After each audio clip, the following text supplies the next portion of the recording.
there, everyone.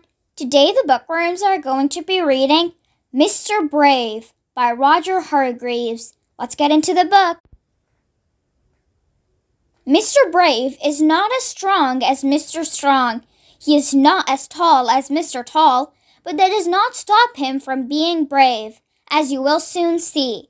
Now, last Tuesday, little Miss Bossy invited Mr. Brave to tea. "And don't be late," she shouted down on the phone. It was a very stormy day, but Mr. Brave knew that little Miss Bossy's temper was worse. So he set off for little Miss Bossy's house, hurrying along as fast as he could to be sure that he was not late for tea. Along the way, he heard a cry for help. It was Mr. Messy. He had blown into the river by the wind. Mr. Brave did not want to be late for little Miss Bossy, but, being the brave fellow he was, he jumped in and rescued Mr. Messy. Wet right through, he hurried along the lane. Suddenly, he heard someone sobbing loudly. Who could it be? It was little Miss Somersault. She was balancing on a tightrope tied between two tall trees. "Oh, Mr. Brave, I'm so lonely," she sobbed. "Nobody will come play on my tightrope. They are all too frightened of heights. You're so brave. Won't you come and join me?" Mr. Brave looked up at little Miss Somersault. Then he thought about little Miss Bossy. But being the brave fellow he was, he took pity on little Miss Somersault and climbed up onto the tightrope. They chatted away happily for a while until Mr. Brave happened to look down. "Little Miss Somersault, look! The rope is going to snap. We are going to fall, and it's such a long way to the bottom." "Oh, calamity! Oh, help!" he cried out in a panic. "Be brave, Mr. Brave," said little Miss Somersault. And without more ado, she carried him safely back down to the ground. "Oh, thank you," said Mr. Brave with a sigh of relief. Little Miss Somersault said goodbye, and Mr. Brave was left on his own, shaking like a leaf. "I don't deserve to be called Mr. Brave. I was scared stiff. Thank goodness nobody knows my secret," he said to himself.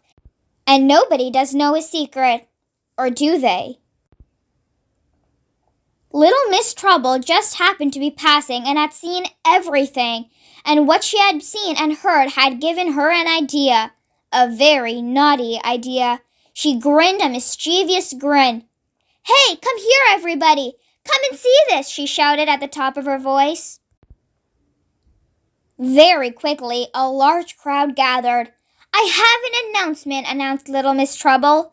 "Did you know that Mr. Brave isn't brave at all?" "No, it can't be true," said the crowd all together. "It is true," said little Miss Trouble, "and I'll prove it to you."